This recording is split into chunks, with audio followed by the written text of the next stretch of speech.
Hello my dear student, সকলোকে Learn Geography with Sanghamitra চেনেললৈ স্বাগতম জনাইছো। সোশিয়েল সায়েন্সৰ 2026 বৰ্ষৰ যে নিউ সিলেবাস সেই প্যাটাৰ্ন ফলো কৰি কেৱল আমাৰ চেনেলতে দশম মান শ্ৰেণীৰ ছাত্ৰ-ছাত্ৰীৰ বাবে প্ৰস্তুত কৰা হৈছে মোষ্ট ইম্পৰ্টেন্ট এণ্ড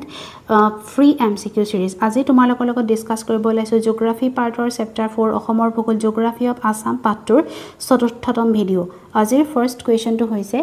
বাইহাটা চাৰিআলিৰ পৰা অৰুণাচল প্ৰদেশৰ সীমান্তলৈ অসমৰ কোনটো ৰাষ্ট্ৰীয় ঘাইপথ অন্তৰ্গত which national highway in Assam connects Baihata Sarili to the Arunachal Pradesh border 31 NH 36 NH 37 NH 52 NH answer is 52 NH অসমৰ পথ পৰিবহণ ব্যৱস্থাৰ ভিতৰত মুঠ কিমান প্ৰকাৰৰ পথ আছে what type of routes are part of Assam's route transport system 4 5 6 and 7 answer হৈছে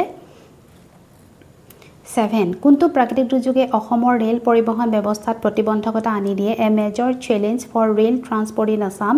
is a regular occurrence of which national disaster earthquake ভূমিকম্প flooding বানপানী drought খৰাং cyclone ঘূৰ্ণীবতাহ answer আছে flooding বানপানী কেনে ধৰণৰ ভূপ্ৰকৃতিৰ বাবে অসমৰ কোনো নিৰ্দিষ্ট এলেকাবোৰত ৰেল লাইন সংযোগ স্থাপন কৰাটো এটি কঠিন কাম হৈ পৰে What type of geography makes it challenging to establish rail connectivity in certain areas of Assam? Desert area, hilly terrain, forest, plain area. Answer is forest বনাঞ্চল অসমৰ ৰেলপথৰ মুঠ দৈৰ্ঘ্য কিমান? What is the total length of railway track in Assam? 2458.93 km, 2485.39 km, 2548.39 km, 2854.93 km. Answer is 2458.93 km.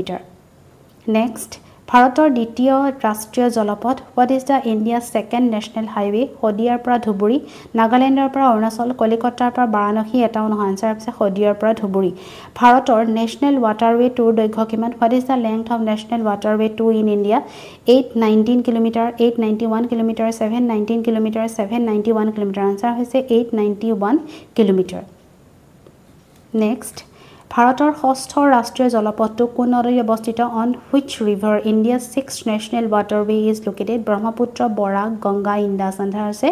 বৰাক অসমৰ আভ্যন্তৰীণ জল পৰিবহণৰ সুবিধাটো কি what is the inland water transport facility in Assam বায়ু প্ৰদূষিত কৰে high pollution in air গধুৰ বস্তু কঢ়িয়াবৰ বাবে উপযোগী suitable for carrying heavy goods ঘৰে ঘৰে সেৱা আগবঢ়ায় provide door to door service আন পৰিবহণৰ তুলনাত আটাইতকৈ কম খৰচী the most cost effective compared to other modes of transport answer আছে আন পৰিবহণৰ তুলনাত আটাইতকৈ কম খৰচী the most cost effective compared to other modes of transport তলৰ কোনটো বিলুপ্তিপ্ৰায় প্ৰাণী which of one of the following animal is about to extinct one horn rhino এশিঙীয়া গড় pygmy hawk নলগাহৰি giraffe and গাইল মিথুন answer আছে pygmy hawk নলগাহৰি Next, তলৰ কোনটো সেউজ গৃহ গেছৰ উদাহৰণ নহয় which of the following is not an example of greenhouse gas carbon dioxide oxygen methane nitrous oxide answer হৈছে oxygen এসিড বৰষুণত থাকে acid rain contain sulfur dioxide nitrogen oxide both A and B and only A answer হৈছে both A and B